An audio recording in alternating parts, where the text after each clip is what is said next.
Hey, you awesome folks! Thanks for taking this journey of discovery with your guide, Keith Haney.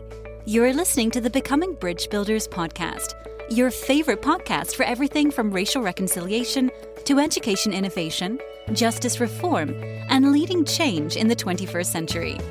This podcast is for people who love to be challenged with difficult topics, but want practical solutions to solve these challenging issues. Becoming Bridge Builders makes change possible. Each week on the podcast, Keith invites innovative thought leaders to share how they are building bridges in their area of expertise. You will hear breakthrough ideas and concepts that are changing the world. He's featuring guests who are best-selling authors, leaders at Microsoft, entrepreneurs, leading educators, professors, lawyers, and so many more. Listen in to learn how you can be the bridge to the change you are seeking. My guest is Ross Hamilton. Ross is a successful entrepreneur and investor from Asheville, North Carolina. Growing up, Ross was an avid BMX freestyler and traveled with the legendary Dave Mirra, the Michael Jordan of BMX. A severe injury forced him to retire from his BMX career, and he began searching for a new path. By browsing Barnes & Noble, Ross found his calling in the world of real estate.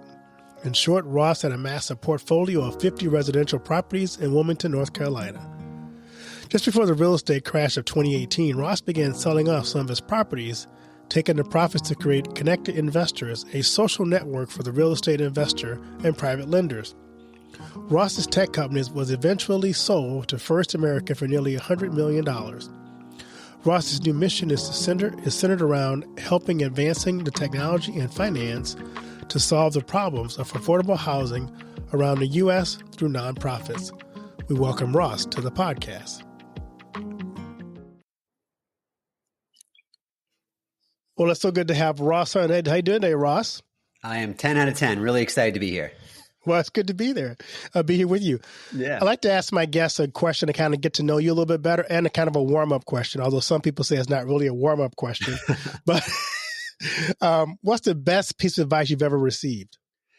Best piece of advice I ever received when I was about 18 years old. I was a little lost trying to figure out what I wanted to be when I grew up. I started out thinking I was going to be a professional BMX rider, had a really bad injury, and had to redefine who I was. Long story short, I sat down, this is kind of pre-internet, with maybe 2000-ish, give or take a year, or maybe even a little before that.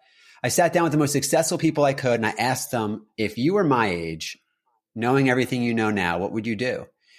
And I asked many different people this question, and the advice I got was buy real estate and travel.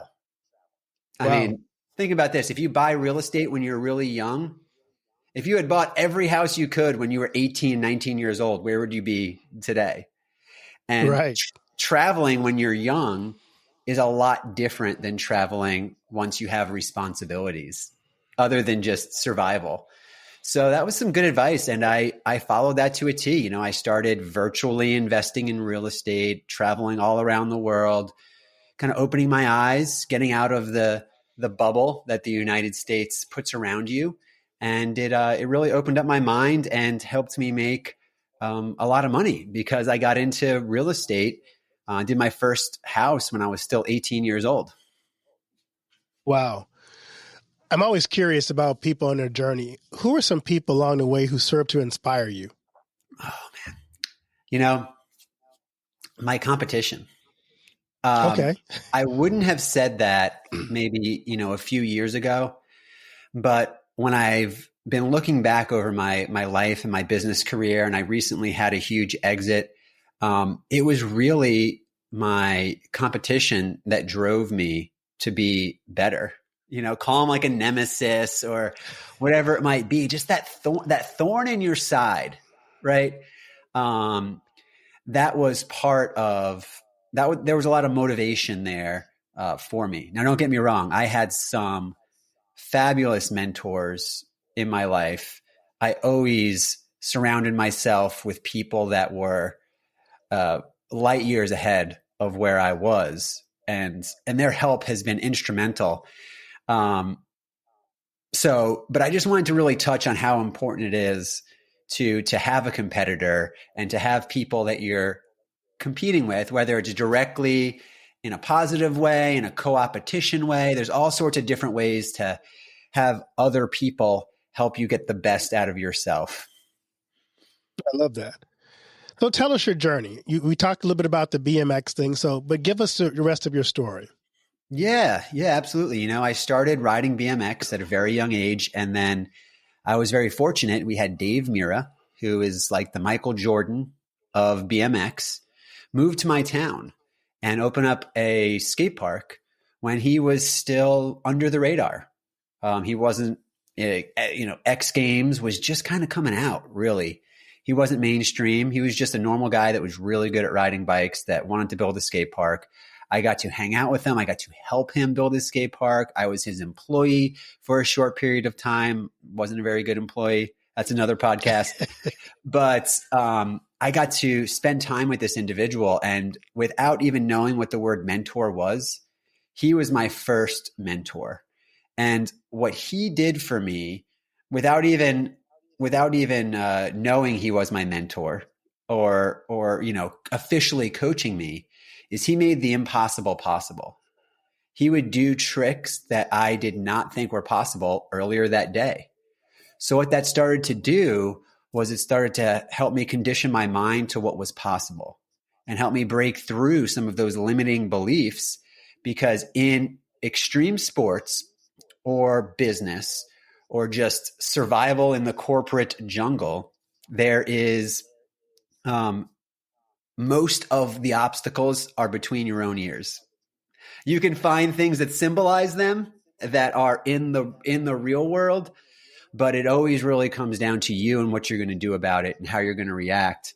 And having Dave Mira as someone I would ride with, it brought other great people into town because they wanted to be around him. So I started riding with Dave, and I got really, really good very quickly. Just by being around him, I was okay. And then I went to, competing at a semi-professional level in just a few short years, until I had a little accident and I twisted my ankle so far it broke my leg.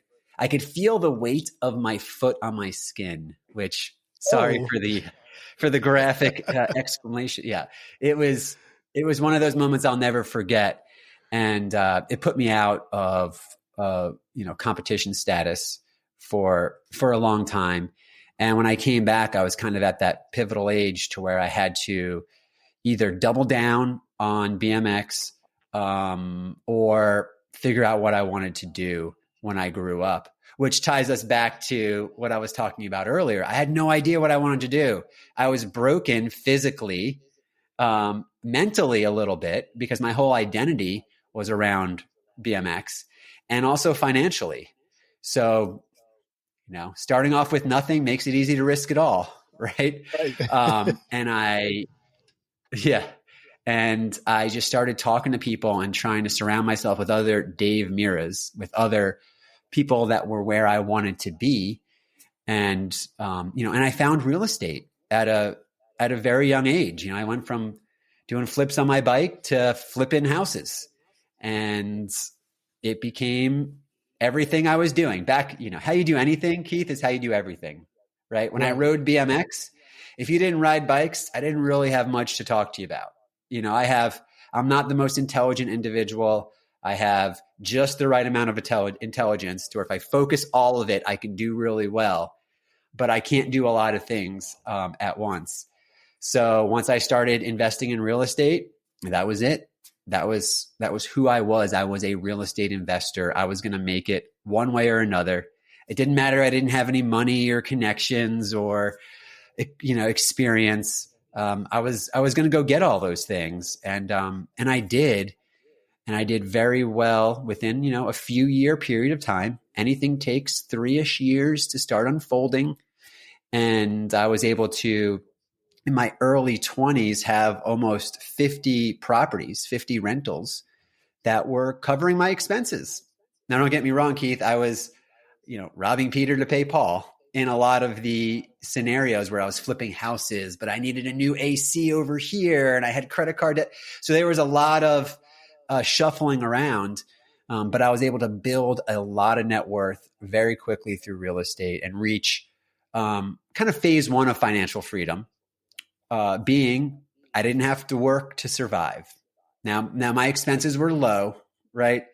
The house I was living in, I rented out a garage apartment and 2 bedrooms because I was in college, and I was making $600 a month living at my house. And then I had a few other rentals that were starting to add up. Some were upside down, some were good. I was learning, but I was able to kind of break through and say, okay, great, Ross, I don't have to go get a job. I can just kind of keep building off of this. And that's what I did. I'll take a breath here, but yeah, that's how I went from BMX to real estate. Awesome. There are a lot of people right now who are trying to figure out how they can break through. You know, some of them are just kind of trapped in this financial whirlwind where they just can't seem to get their head out above water. If you had some advice or some do's and don'ts about real estate for somebody who's like, I've been thinking about getting into this, but I want to know, I don't know where to start. I don't know what I should be looking for, what I should avoid. What are some best practices you've learned from your experience in dealing with real estate? Stay with us. We'll be right back. And now a word from one of our sponsors, For Freedom Mobile. If you're using AT&T, Verizon, or T-Mobile, then you're being tracked. Mobile providers collect your location, communications, internet activity, even your financial transaction. They sell that data to anyone willing to pay for it and provide it to the government without a warrant. Switch to For Freedom Mobile, and you won't ever have to worry about big tech or Big Brother tracking you through your mobile phone again. For Freedom Mobile provides secure, unlimited talk, text, and high-speed data for just $29.99 a month, and it includes free internet roaming in over 200 countries. Sign up for the service by visiting forfreedommobile.com and using the promo code BRIDGEBUILDERS to get your first month for only $9.99. See forfreedommobile.com for details, just like the number 4, freedommobile.com.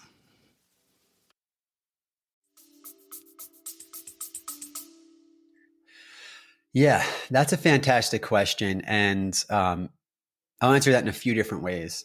First and foremost, it's kind of like planting a tree, right? When's the best time to plant a tree? 20 years ago. When's the second best time? Today. It's the same thing with real estate. So now is a good time. Things are, there's market timing with real estate, and that did play a decent role in some of my success, but you have to be in the game to win. And, my brother is buying his first house like right now. He's texting me. We're working through some different strategies for him to get the best deal. But, I told him, I'm like, buy this house. Eventually it will be a rental. Go buy another house. Do that 3 or 4 times, and then you'll have your retirement, right? Real estate, it's so risky not to have real estate in today's world. I mean, the big corporations are coming in and trying to take it over. The day of the mom and pop real estate investor is limited. So the time is now to get into real estate. So first you just have to, really make up your mind that you're gonna do it. You're gonna figure it out. There's a lot of different strategies. There's a lot of different ways to get in. And Keith, because when I started, the internet wasn't what it was today. I only had 3 channels on my TV. So I just picked one and went with it. In real estate, there's so many channels that picking one is where people seem to get lost. Do I want to do land? Do I want to do multifamily? Do I want to do commercial? Do I want to do fix and flip, wholesale? What's this other thing called? That seems easy. So it's really important to kind of pick your lane. Now, the lane that I picked is I just got really, really good at finding properties that could be purchased at a discount. I know it sounds, I didn't worry about the property type. I didn't worry about the price range. I was looking for creative ways to find properties that were mostly not listed on the MLS that could be purchased at a discount. And I just got really good at that because my real estate mentor told me, if the deal is good, money will never be a problem. And I latched onto that because I didn't have any money and money was a problem. So the way that money wouldn't be a problem is I had to find a good real estate deal. And that still rings true today. If you have a crappy real estate deal, a retail for a real estate investor, that's not a great deal. If you have a retail deal, money is an issue because there's risk associated with it. If the market crashes or corrects, you're underwater instantly. If you can go out and buy Apple stock today at 30% discount, how much would you buy? As much as you could, right? So if you can find real estate at a discount or have real estate pay for itself through rentals, then it's really important to kind of to make that happen for you. People do a lot more work for a lot less reward. you know, it's it's really the best use of your time, energy, and effort is to figure out that strategy and do it. Don't overwhelm yourself. Just get one property over the next 12 months. Even if it's a piece of land you pay $5,000 for, you've just planted a seed. You have options now, right? And then just slowly kind of keep adding on little by little. And that's what I tell all the people I love and care about. If they need to have if they're working toward retirement, the sooner you get into real estate, the better. Because a lot of us are going to be taking care of our parents or taking care of our kids, one way or another. That's what I'm seeing happening with families. Everyone's kind of moving in together. Because of real estate prices. So you can really benefit from it. But the first decision has to come between your ears. Like, Keith, when I got in, I'm like, I'm doing this. Like it was just, this is what I'm doing. I'm not maybe doing it. And I'm doing it right this second. I'm not doing it tomorrow morning. I'm not waiting until after the holidays. I don't care about what my anxiety in my chest is feeling. This is what I'm doing. And there's been a few times in my life where I've made decisions like that. And those are the ones that stick. You commented on the guitar behind me. I didn't have the same resolve when you mentioned that guitar behind me, that is hard, right? It's harder than investing in real estate is playing that guitar. So when you make a decision like that, that's when things really, shift. So I'm listening to this. If I'm someone on my podcast, and I'm going, that sounds really interesting. Look for a discount. But my concern is I don't have the money to buy even the $5,000 piece of property. So how do I get the money for it? Well, how do I financially manage that? Kind of walk us through what are some ways to do that? Yeah, absolutely. There's a few different ways to invest in real estate. There's something called wholesaling, where you're just getting properties under contract and you're selling the contract. Now, a lot of people make the mistake in wholesaling. They sell the contract, they might make $5,000, then they're on to the next deal. Well, that's okay. And it gets you in the game. It's exactly how I started. But I quickly realized that when I would take that deal, I would bring it to someone else that would want to buy the property and I would partner with them. They would put up the money. Their risk was reduced because they were buying at a discount.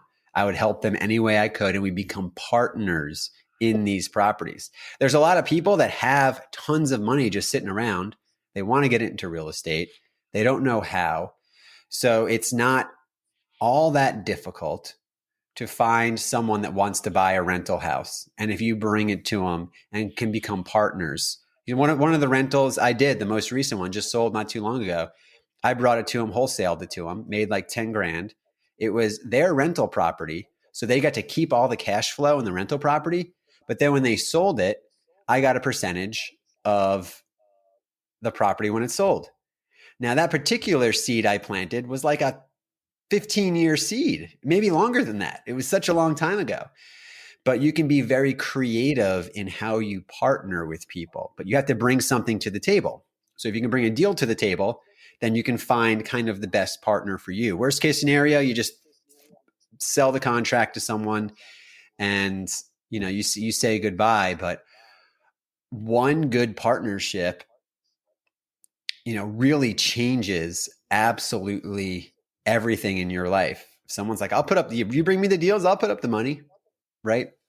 That's what I was doing when I was young. And again, I started at 18, 19 years old, no experience. I was just out there, just doing it every day. I wasn't shy when it came to calling people, or I had to knock on doors. Back in my day, we didn't have these fancy cell phones to call people. I actually had to knock on the door of people because I knew that one deal would change my life, my financial future forever. There's an opportunity to make six figures on one deal. How long does it take you to make six figures? Right? It's not easy to do that. So that kind of kept me going. And I was just as enthusiastic after I got 10 no's as I was when I first got started, because you're going to get a lot of no's. No, you're going to hear that a lot. But then one yes, is worth a year of the work that you're doing, not to mention all the tax benefits and leverage you get with owning real estate. So wholesaling and creative partnering. And then there's also creative financing, to where you can buy a property and you can do payments with them, and you can find someone else to come up with the money. I would do like a sandwich lease options, to where I'd get a property under contract to lease it from someone or to buy it from someone with seller financing. Then I would find someone that wanted to do the same for me, and they would put down more money than I might have put down $500. They would put down $5,000. My purchase price might have been 130. Their purchase price is 180. And then I'd make $200-$300 a month off that property managing it. So, I mean, there is definitely a way. If you don't have money, you need time and hustle, right? If you have no money and no time, very, very challenging. I'm not going to lie. I had a lot of time and no money, which is why I was able to go out there and kind of do it. You need at least 90 minutes a day to kind of get things going. And it's really important also to have other people around you that are doing it. Like I said earlier, the competition. There was another kid in my town who was my age, who was out there hustling. And I didn't want him to beat me to that deal. I got up early. We became good friends. We're still friends now. We wound up partnering together and owning like half of those properties I talked about together. But it just gave me a little bit more fire to kind of get going. So it's, you have to have that fuel in your tank, because it's gonna suck for a while. You have to find the lessons you have to find the positivity in every negative circumstance. And then there's no such thing as a negative circumstance. You can kind of, keep moving forward. Yeah. No, that's great. So with the invention of the internet, probably before you started, it's probably a little easier to find maybe some of those properties. What are some sites or places I can go to maybe find some of these discount properties? Or is it just going house to house? And just tell us kind of what the process is for finding the properties. Yeah. No, there's a lot of guerrilla style marketing you can do locally. A lot of referrals, a lot of talking to people, telling people you're looking to buy real estate. Some of my first few deals, people just told me about. I'm like, oh, okay. Right. So there's a lot of like on the ground guerrilla marketing. One of the tactics that I used to use is, if I saw a house, and I am not telling anyone to do this because I don't know if there's any code violations here, but if I saw a house that looked like it needed to be bought by an investor, and I assume you can probably visualize that type of house in your neighborhood, right? And it was vacant. There was no one in it. I would literally put a sign in the yard that said investor special for sale with my phone number. And I didn't own the house, but I'd get phone calls from people that wanted to buy the house. And I'd say, great, we're still working out some details. I'll give you a call when it's ready. And I'd write all their names down. Then I would inevitably get the call from the person who owns the house. And they'd say, what in the heck are you doing? Why is this sign in my yard? And I'd say, oh my gosh, I'm so happy you called. I've been trying to get in touch with you. I would really like to buy your house. And then after a little bit of back and forth, I'd get them to be like, well, yeah, I would like to sell, and say, great. Then I already had my list of people that wanted to buy it. And then I had I had the person that was willing to sell it, and that only had to work one time for me to make 20, 30 grand. And that's how, even in today's world, going kind of analog, going guerrilla marketing like that is sometimes better than the next type of investing that you can do that I'll tell you about, which is more virtual. You can use sites like connectedinvestors.com. That was the site that I built and sold to First American. They do title for 1 out of every 3 houses. But that platform I built essentially shows every single type of motivated seller or person that might be willing to sell at a discount, all on one beautiful Airbnb user interface. So you can just scroll through and find all the vacant houses. You can find all the foreclosures. You can find everyone who hasn't paid their taxes and lives out of town, people who have inherited properties, people whose properties are going to the bank. Anything you've ever heard about or read about can be found through this piece of software. And then you can create your list, and right in the software, you can see their phone number and email address. That phone number and email address is probably right. Now that I'm not with the company, I could say 15% of the time, right? But it's free. You just boom, pick up. If one's wrong, okay, this one's wrong, which means no one has their phone number and email. So I'm going to go put a sign in this yard, right? This one's right. Great. You talk to them. They tell you to go pound pavement, right? Which people might because they're stressed out and they got you calling them. Right. So there's the software element like Connected Investors. And then there's just the driving around, having a bunch of, for sale signs in your car that you put on properties that look like they need to be bought, going to a Google Voice number so you can, collect them all. And just working it. So there's all sorts of creative ways. If you get good at the virtual way, you can do it anywhere, in and out of your own backyard. Most people, that is very scary to them, right? To buy a property in Tampa, Florida, when they live in, Montana or something like that. You don't know the area, right? It's a little different. It's harder to partner with people. There are challenges, but there's a lot of people that have been very successful with that strategy that we used to teach and coach. So I just wanted to give you some on the ground stuff and some virtual stuff you can do. But if you don't have time to drive around, nothing's stopping you from keeping some signs in your trunk. And if you have a few hours a day, you can make some phone calls and find someone. Wow, that's pretty cool. I hadn't thought of any of those ideas before. That's really helpful. Yeah, I love sharing. Good. I'm curious. You seem very driven. So tell me in the Simon Sinek kind of way, what's your why? That is, it's funny. I love providing like homes for people, and secure. I kind of deep dove. I did a deep dive into that. Spoke with a lot of different people with a lot of different backgrounds, and just I want people to feel safe in their homes. Like when I sold my company, I bought some of my family houses. I've always been house oriented. I have a charity now to where we help people save their homes. It's savinghomes.org. So I don't know why that's such a crazy driver of mine, but I just think that everything starts with a home. It all starts with a safe place to come back to and regather your thoughts. And, if you take two families, Keith, one that owns a home and one that doesn't, and you fast forward 30 years, the one that owns the home has it paid off.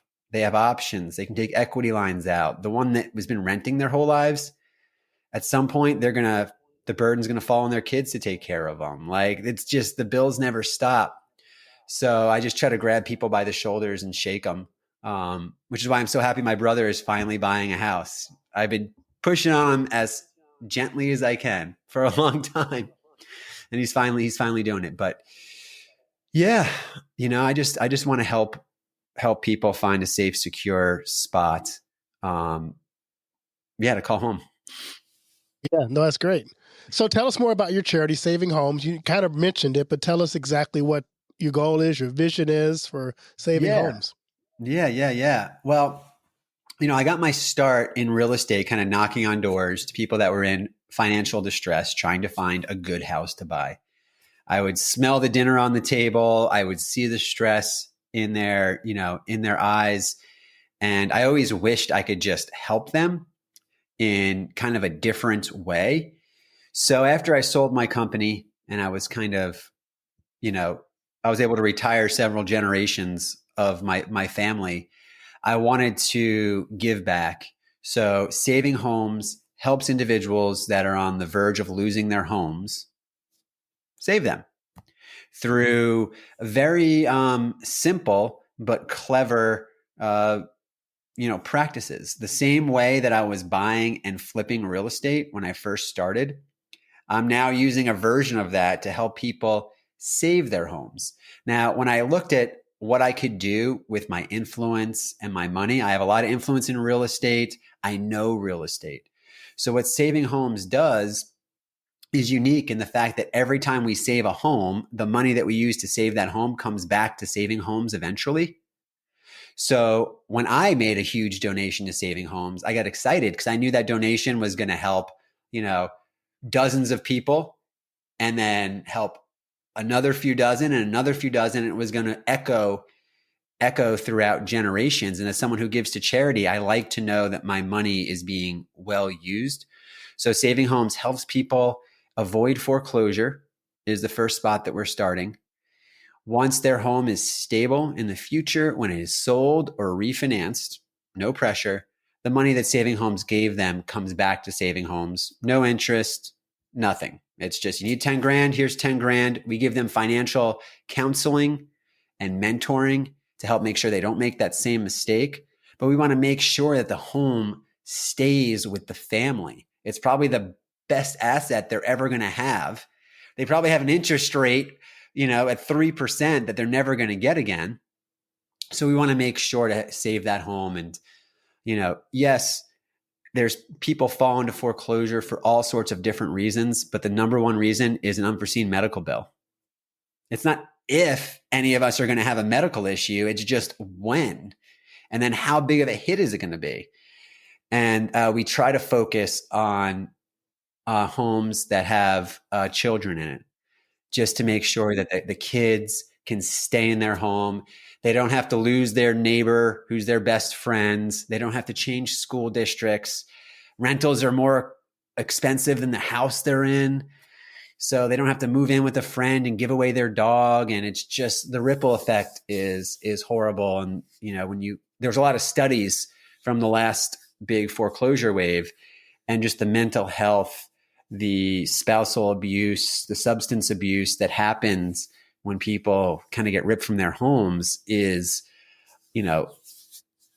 almost always 100%. It's just, it's the start of a domino of a lot of really bad things. So even if we can just save their home for a little while, we'll help them not get taken advantage of by investors, make sure if they do have to sell, they're going to get as much as possible and they can find an ethical landlord. So we're just trying to, help a family one at a time. Just like all I needed was one deal back when I was just starting. This is a big mission, but all I need to do is help one family, just the next family. And we've been gathering and building the team. We helped our first, we've identified and helping our first family this month, I hope before the end of the year. But 2024 is the kickoff. And Keith, what's great is, I've started a lot of businesses, and to get people to help or to make an introduction when you have a business or share it or do anything positive, you have to be like best friends with the person or do something with them. But with this nonprofit, everyone just wants to figure out a way to help. they want to either donate a few bucks, or they want to make an introduction, or they want to share it on their social media. So before I was like climbing and fighting up the ladder, I feel like I'm getting like pushed up. And yeah, it's really nice to be able to help and give back. To give back. People also donate Saving Homes houses. When I say people, I mean I am the only one so far. But I donated a house into Saving Homes for us to give to a family, and that feels really good. And there's a lot of tax benefits of donating houses. So if you have one you'd like to donate, please, please visit savinghomes.org. We're looking for volunteers. And the cool thing is, when you see how we save homes, it's the same way that you invest in real estate. You're just making just all the money is going back into the family instead of into the pockets of real estate investors, into the future generations of that family. So you get to be part of the real estate transaction, see how they happen, and just help a really a good cause. So, anything anyone can do, I'd really appreciate that. That's why I'm on these podcasts, just for these short little, conversations about savinghomes.org. Right. So, Ross, I'm always curious for my guests. What do you want your legacy to be? Yeah, I think I really just described it. If I'm able to raise, 100 million for this charity, that 100 million will keep recycling into infinity. And then we'll just be helping people save homes, getting people into homes for a long, long beyond, my short little existence here. And, Keith, I feel very blessed that I was able to do so well in real estate. And then we didn't even talk about the tech company, but Connected Investors is my company, and to have a huge exit on a self-funded company from a BMX rider that was completely broke, and to do it at 40. I spent the first 40 years, getting myself and my family's head above water. Now I'm doing the next 40 years is to help everyone else. It's a huge sense of responsibility, I feel. I threaded a lot of needles. I worked hard, but I also got really lucky. And I feel like I did, because I'm going to be a good steward of that good fortune and give back in a way that keeps giving back. And that's what really fires me up. I'm like, all right, Ross, just really push as hard as you can for the next 5 years, 10 years. And then the echo effects of positivity will last for a very long time. Anything I haven't asked you that I should have asked you? I love that question. Yeah, no, not necessarily.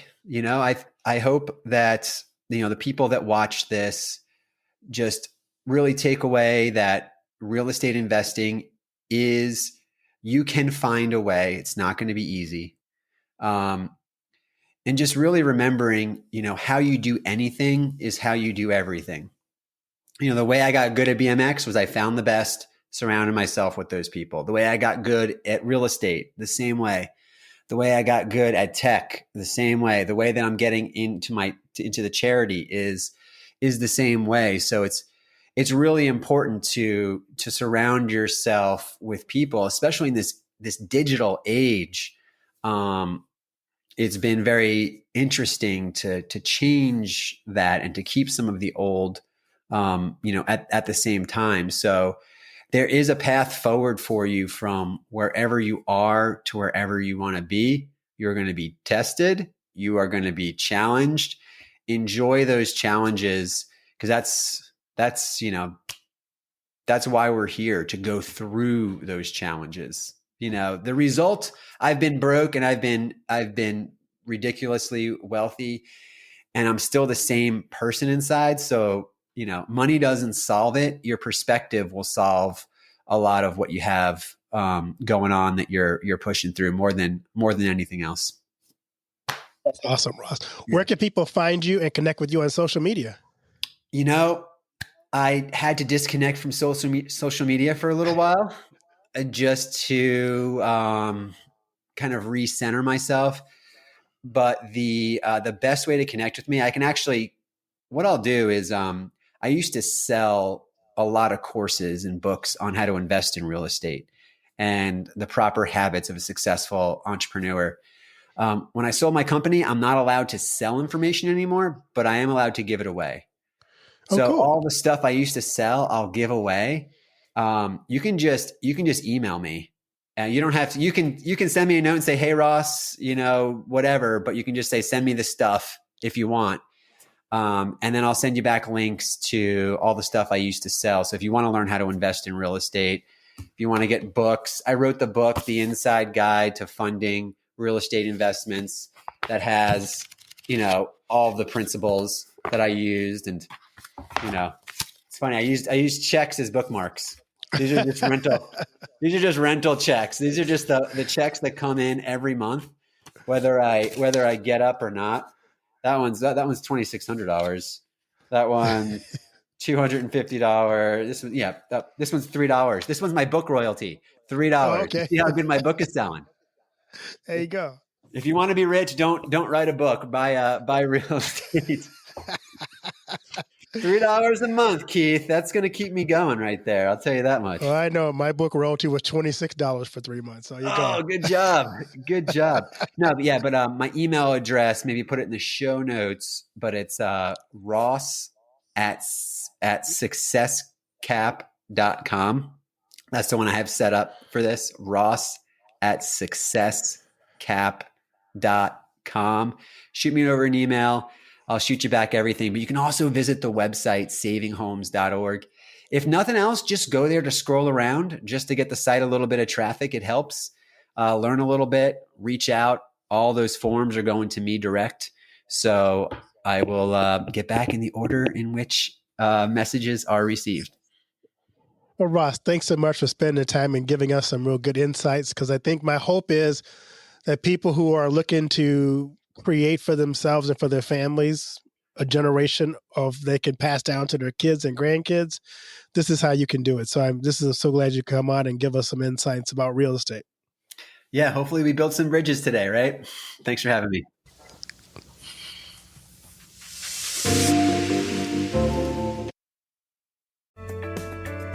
Thanks for listening to Becoming Bridge Builder. If you enjoyed this episode and want to help support the podcast, please subscribe and share it with others. Post about it on social media or leave a rating and review. To catch all the latest from me, you can follow me on Instagram at bkeithhaney and on Getter and Twitter at RevHeadpin or on his website at alightbreaksthrough.org. Thanks again and tune in next time. Do you know that most entrepreneurs hit a revenue ceiling and have no idea why? They're working harder, spending more money, running more ads, but revenue stays flat. My friend Dr. Noah St. John calls this the invisible break. He's giving our listeners a free revenue ceiling audit to help you see what's really holding you back. You'll get a free 30-day membership to Noah Bot, giving you access to Dr. Noah's 30 years of experience to help you reach your next level. But hurry, because there's only 50 available this month. So if you're tired of being stuck at the same revenue level and want to finally break through, get your free revenue ceiling audit at drnoahvault.com in the affiliate link that'll be listed in the show notes. Thanks for listening to Becoming Bridge Builder. If you enjoyed this episode and want to help support the podcast, please subscribe and share it with others. Post about it on social media or leave a rating and review. To catch all the latest from me, you can follow me on Instagram at bkeithhaney and on Getter and Twitter at RevHeadpin. Thanks again and tune in next time.